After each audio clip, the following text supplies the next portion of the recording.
ካሊድ ለየት የሚያደርገው በርካታ ቁጥር ያላቸውን ወጣቶች በማሰልጠን በማብቃት ወደ ስራ እንዲሰማሩ እያደረገ ነው። በርካታ ወላድ ሴቶች፣ ህፃናቶች አሉ። በጣም ደስ ይላል። በቃል አልገልጸውም።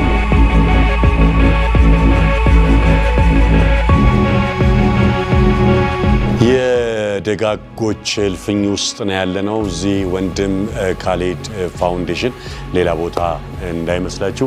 ከጀርባ እንግዲህ የምታዩቸው ከዓለም አቀፍ በጎች ጀምሮ ሀገራችን ያፈራቻቸው በርካታ በደግነት የምናውቃቸው ሰዎች የተሰየሙበት እልፍኝ ነው። እንግዲህ ደጋግሜ ወንድም ካሊድ ፋውንዴሽን የመጣሁባቸው አጋጣሚዎች አሉ። ሁልጊዜ ግን አፕዴት ይደረጋል። ሁልጊዜ ስመጣ አዳዲስ ነገሮችን የማይበት ቤት ነውና እቺ እንግዲህ በደጋግ ሰዎች ወይንም የደጋጎች እልፍኝ ተብላ በእነዚህ በምታዩቸውና ገና ደግሞ ቦታ በሚሰጣቸው ሰዎች የተሰየመ ቦታ ነው። ወንድም ካሊድ ፋውንዴሽንን ሁላችንም እናውቀዋለን። ከመሰረቱ ጀምሮ ትልቅ እንቅስቃሴ እያደረገ ያለ ፋውንዴሽን ነው። በጣም ለየት የሚያደርገው እንግዲህ ብዙ ጊዜ ወጣቶችን ጎዳና ላይ የወደቁ ወጣቶችን በመያዝ እነሱን በማብቃት በማንቃት በማሰልጠን መልሰው ወደ ስራ እንዲገቡና ራሳቸውንም መልሰው ማህበረሰቡንም እንዲያገለግሉ ከማድረግ አንጻር እየተሰራ ያለውን ነገር ሳላደንቅ አላልፍም። አዲስ አሁን እነዚህ የመጡ ልጆች ናቸው።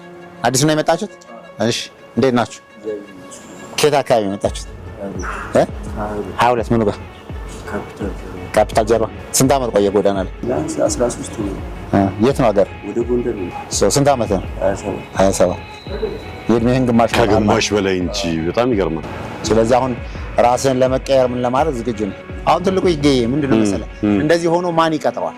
ማን ያስገባው? ማን ይፈራዋል? the only thing አሁን እሱ መንፈስ ውስጥ ምን ከተው ትንሽ ነው፣ ወጣት ነው፣ ጉልበት አለው የተወሰነ። አሁን አይኑ ላይ ሁሉ ላይ ውስጡ ላይ የምታየው ሱሱ አለ፣ ዲፕሬሽኑ አለ። ከዚህ ስሜት ውስጥ ወጥተው እዚህ ንጹህ ኢንቫይሮንመንት ውስጥ እንዲኖር አድርገህ ነው። ከዛ በኋላ የተሻለ በቃ ስልጠና ወስደው ካገኙ በኋላ ያው ልክ እንደዚህ አየህ፣ ጫማም ልብስም እንደዚህ ይሄ ያሉበት ራሱ ኢንቫይሮንመንት ነው። እና ግን ለኛ አሁን ወጣት ሰርቶ አይበሉም እንዴ ምናምን ይልሃል። ግን እንዲሰሩ የሚችሉበት ኢንቫይሮንመንት ካልፈጠርክላቸው መስራት አይችልም። ያ ነው። ሁለተኛ መንፈሱ አንድ ትሬኒንግ አሁን እንሰጣለን ስንል አንዳንድ ጊዜ ምግብ ሳይኖረን ቀርቶ ሁሉ ትሬኒንግ እንሰጣለን ስንል ግራ ይገባዋል። ስለዚህ በዚህ አይነት መንገድ ነው። በዘንድሮ እንግዲህ ወደ 600 ልጆችን አሰልጠነን በ4 ወር ውስጥ አብቅተን በአመት እንግዲህ ውስጥ ኦልሞስት 4000 3000 ሰዎች ጋር የመድረስ ሂደት ነው ያለን። አንዳንዱ 15 ቀን ላይ ቆይ ሁሉ ይችላል። ወዲያው በፍጥነት እንደሚያደርግ ነው። ሶ እነሱን ይዘሻቸው ሂጅ ግቢና እንትን ያደርገው። እሺ በርቱ፣ ይዘሻቸው።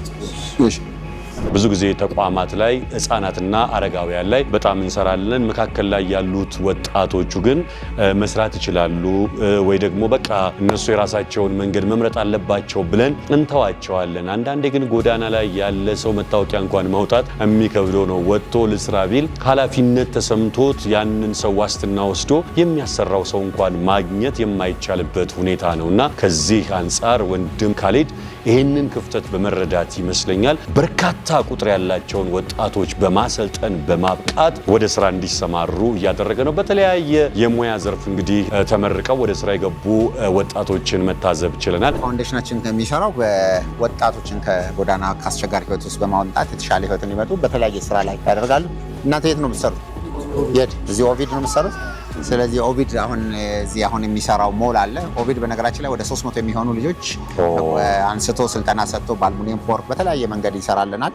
እዛ አሁን እንትን ያደርጋቸዋል። አሁን ለምሳ መተው ነው ማለት ነው። ለምሳ መተው ነው አሁን እዚህ ይሰራል። እነዚህ ቅርብ ስለሆኑ ሌሎቹ ግን ያው ታሽጎላቸው ይሄዳሉ። ስለዚህ ምሳ በልተው ወደ ስራ ይመለሳል። ስንት ብር ይከፈላል? 300 ብር ቋሚ ነው። ግን አሁን በቀን ማለት ነው። በቀን 300 ብር ነው። በወር 9000 ብር ነው። እነዚህ ግን አሁን የ8 ወር የ9 ወር ፕሮጀክት ነው። ለምሳሌ ፓርት ታይም ሆኖ ደግሞ 500 ብር 600 ብር የሚከፈላቸው ደግሞ አሉ። ፋውንዴሽናችን የሚሰራው ሂደቶቻችን ምንድነው? በቃ ከዚህ አይነት ኢንቫይሮንመንት ልጆችን እናነሳለን። እንደምታየው በተለያየ ቦታ ላይ ስራ አግኝተንላቸው ስራ የሰጠናቸው ልጆች አሉ። ምን አሉ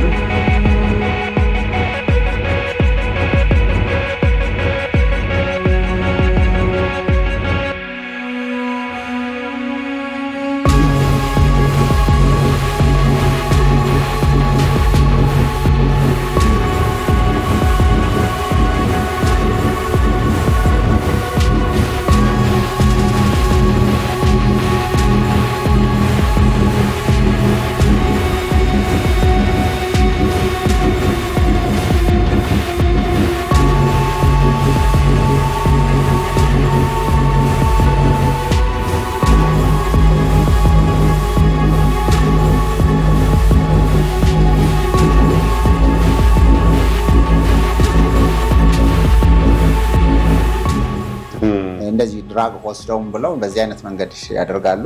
ግን እነዚህ የምታያቸው ልጆች ደግሞ ተቀይረው ደግሞ የተለያየ ስራ ላይ እንደዚህ ታገኛቸዋለህ። እንግዲህ በዚህ አይነት ልመና ውስጥ ሆና ፖሽ ላውንደሪ እዚህ ውስጥ ያስገባናት ወደ ማኔጀርነት አልፋ አሁን ደግሞ ወደ ውጭ ወጣለች ልጅ። በተረፈ አሁን ልክ ስንመጣ አሁን ሌላ ተቋማት ላይ ሁሉ ጊዜ እንደ እንትን አድርገህ የምታስጎበኛቸው ሰዎች አሉ። እኛ ጋር ስትመጣ ላይክ ህይወት ነው። ለምሳሌ የሆነ ሰዓት ላይ ስትመጣ ሰው ልታገኝ 11 ሰዓት ላይ ብትመጣ ቤት ውስጥ ሙሉ ሰው አለ። ኦልሞስት በጣም በርካታ ሰዎቻችን አሉ።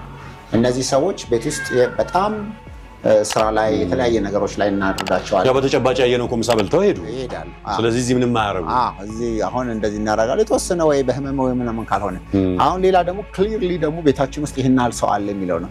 እዚህ አሁን ስንመጣ 20 ተደራራቢ አልጋ አለ የምናየው ሂደት ላይ 20 ተደራራቢ። እነዚህ 1 2 3 4 ብለህ የአልጋ ቁጥር አላቸው፣ የራሳቸው ነገር አለ። እንግዲህ እንደ ዩኒቨርሲቲ እንደ እንትን እንዲያዩት ነው፣ ኖት እንደ ሼልተር። ስለዚህ ይሄንን ነው ሲወጡ ይሄንን ንብረታቸውን ይዘው ይወጣሉ። ከዛ ሌላ አንድ አዲስ ነው የሚቀየረው። እሱ ነው ደግሞ አንዱ ቻሌንጃችን። እዚህም በተመሳሳይ 20 ተደራራቢ አልጋ አለ። 20 በ4 80 ሰው አለ። እዚህ ሁለቱ ክፍል ላይ 160 ሰው አለ። ከዛ በተረፈ ይሄ ሽታ ጠረን ምናምን የምትለው ነገር እንኳን በራሳቸው እንኳን ይሄ ሁሉ ጎረምሳ እየኖረበት ደሆል በየጊዜው የምንችላቸውን ነገሮች አለ። አሁን እንኳን እዚህ በመጣንበት አጋጣሚ እንኳን እዚህ በአቅራቢያ ኦቪድ ሪል ስቴት የሚሰሩ ወጣቶች አሉ። እዚህ መጥተው ምሳቸውን ተመግበው ከዛ ወደ ስራቸው ተመልሰው እየነገሩን ነበር። ከ300 እስከ 500 በቀን ገቢ ያገኛሉና በኢትዮጵያ ኑሮ ጎዳና ላይ የነበረ ምንም ተስፋ የሌለው ሰው ስልጠናውን ወስዶ በእንደዚህ አይነት ሁኔታ ላይ መስራት መቻል ቀላል አይደለም እና በጣም ልናበረታታው የሚገባ ተቋም ነው። በርካታ ወላድ ሴቶች፣ ህፃናቶች አሉ። እንዲህ ነው ልላችሁ ከምችለው በላይ ነው። እናቶች፣ ሴቶች፣ አራሶች ናቸው። እነዚህ አራሶች የምናያቸው ደግሞ አብዛኛዎቹ አዳዲስ አራሶች ናቸው። ግን እነዚህ የተለየው ነገር ምንድን ነው? አሁን ቤት ውስጥ ነው የሚውሉት። ሌሎች ልጆቻቸው ሌላ ቦታ ላይ ያሉ እናቶች አሉ፣ ስራ ላይ ያሉ። የእነሱን ልጆች ደግሞ ዴኬር ቤት ውስጥ ይጠብቃል። እነዛኛዎቹ ይከፍሏቸው። በጣም ጥሩ። እንደዛ ይከፍሏቸዋል። ያ ማለት በቀን አይ ቲንክ 100 ብር 50 ብር እንደዚህ እንደ ዲላቸው እንደ ጉብዝናቸው እንትን ያደርጋሉ። በተረፈ እንግዲህ ያው እንግዲህ ቤት ያፈራውን በቀን ላይ የምንችላቸው ምግቦች በቀን 3 ጊዜ እንግዲህ አሁን ቤታችን ውስጥ ወደ 600 የሚሆኑ ሰዎች አሉ፣ ህፃናቱን ጨምሮ። ያው የህፃናቶቹ ወጪ እንደውም ይበልጣል። ያ ማለት ህፃናቶቹ ላይ ለምሳሌ ዳይፐር አለ፣ ወተት ምናምን አዲሽናል የምትጨምረው ነገር አለ። ከዛ ውጪ እንግዲህ በቀን 3 ጊዜ እንግዲህ 600 ሲባዛ እንግዲህ በ3 ታባ 1800 ምግብ አካባቢ መገባል። እናት ቆንጂት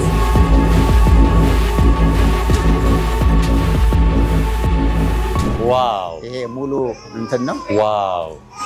እንግዲህ የልጆቹ ሙያ ዴኬር ነው። እንዴት ዋላችሁ? ሰላም ናችሁ? ዋው! ሰዎች በቃ ልጆቻቸውን በደንብ እዚህ እንትን ያደርጋሉ። አሁን ተከፍሏቸው የሌሎችን ህፃናት ነው የሚጠብቁት እንደሚያደርጉት። እዚህኛው ጋር ስንመጣ ደግሞ 30 ተደራራቢ አልጋ አለ። 30 በ4 120 ማለት ነው። 120 ልጆች 120 እናቶች 240 ልጅ አለ። ከ120 ጋር 360 እናቶችና ህፃናት የኔ ውድ እንደምን አለሽ? ትናንሽ ድሙቋቾ በስማም እንግዲህ እነዚህ ሲለመንባቸው አይ ነው ፀሐይ ለፀሐይ ግን አሁን አየህ ለውጣቸው የፊታቸው ልጆቻቸውን ሲያዩ አሁን እናቷች ስራ ሆና አሁን ምንድን ናቸው እያለች ነው ካሜራማኖቹ። ምንድን ናቸው እነዚህማ? ምንድን ናቸው? ፋይሌስ የለም ፕላሽ እንግዲህ ይሄ ደግሞ በደምብ ገና አሁን ሬኖቬት እናደርጋለን። ሰዎች 40 80 ሰደቃ እዝን የተለያየ ነገር ቢያደርጉ የምናደርግበት ነው። ሌላ እንደ ትሬኒንግም ሴንተር ነው። ኢንተርቴንመንት ዞናችን ነው። ከዛ ደግሞ ፕሮግራም ነው። እዚህ ለምሳሌ በደንብ 300 ሰዎች አተታይም ይይዝልናል። ሰዎች ሰርግ የተለያየ ነገር ቢያደርጉ ደግሞ እንደዛም የማድረጊያ ነው። ብዙ መልቲ ፐርፐዝ ነው። እንግዲህ ዋናው ትሬኒንግ ሰዓት ላይ ደግሞ እንደምታያቸው እዚሁ ነው ስልጠና የሚሰጥበት የተለያየ ነገር የምናደርግበት። ከዛም ባሻገር ደግሞ የሚገርመው ካሌድ ለየት የሚያደርገው እዚህ ያሉትን ሰዎች ብቻ ማገዝ ብቻ ሳይሆን ወጥቶም ወደ ማህበረሰቡ በመሄድ ለምሳሌ ቤቶችን ሰርቷል። ለኑሮ ምቹ ያልሆነ በጣም አስቸጋሪ በሆነ ሁኔታ ውስጥ ያሉ ኢትዮጵያውያን ያው ኑሯቸው በህዝባችን የሚታወቅ ነው። የነሱን ቤት ከማዘመን አንዳንዴ ቤቱን ስናየው ራሱ ለበጎ አድራጎት ሁሉ የተሰራ አይመስልም። እያንዳንዷ ነገር ጥንቅቅ ተብላ እንደው እንደዚህ ነበር የሚኖሩት ይሄን ያህል ከተሰራላቸው አይበቃም ወይ ተብሎ በሚታሰብበት ደረጃ ላይ ሲሆን እሱ ግን እያንዳንዷን ነገር ተከታትሎ ኢቭን ግሪኑ ራሱ ልክ ከአዲስ አበባ ጋር ባለው ሲቹዌሽን እንዲስማማ ተደርጎ የተሰራበት መንገድ ቤት መስራት ብቻ ሳይሆን ለሰዎቹ አስፈላጊውን ማቴሪያል የቁስ የሚያስፈልጋቸውን ነገር በማስገባት እንዲጠቀሙ ማድረጉ ቀላል አይደለም። ከዛ ባሻገር እንግዲህ ወንድም ካሊድ በጣም ደስ የሚለው ነገሩ ያው የብዙዎቹ በጎች ልብ ተመሳሳይ ነው። ዘር፣ ቀለም፣ ሃይማኖት አይለዩም። በጣም ደስ ይላል። እዚህም ፋውንዴሽን ውስጥም ተዟዙራችሁ ብታዩ በርካታ ቁጥር ያላቸው የሌላ ሃይማኖት ተከታይ ሰዎች የሚበዙበት ነው። ቅድምም ዞር ዞር ብዬ ስጠይቅ አንዱ ከጎንደር፣ አንዱ ከወሎ፣ አንዱ ከሐዋሳ ከተለያዩ ቦታዎች ነውና ህብር የምናይባት ቦታ ነው። በጣም ደስ ይላል። በቃል አልገልጸውም።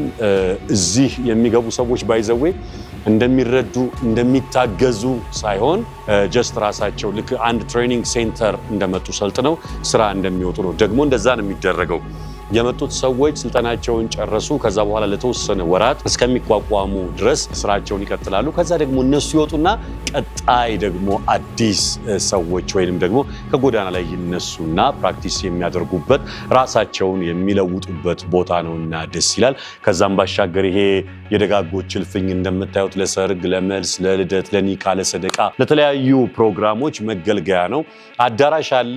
የትኛውንም ኢቨንት ማዘጋጀት ብትፈልጉ እነዛን ሁሉ ኢቨንት ደስ ባላችሁ መልኩ ታዘጋጃላችሁ። ግን እዛ ጋር የመገባችሁ ከቤተሰብ ከጓደኛ ከዘመድ ከምትፈልጉት ሰው ጋር ብትመጡ እናንተን ሊያስደስት ወይ ደግሞ ሊመጥን በሚችል መልኩ ደግሞ ይሄ የተዘጋጀ ሁኔታ አለ።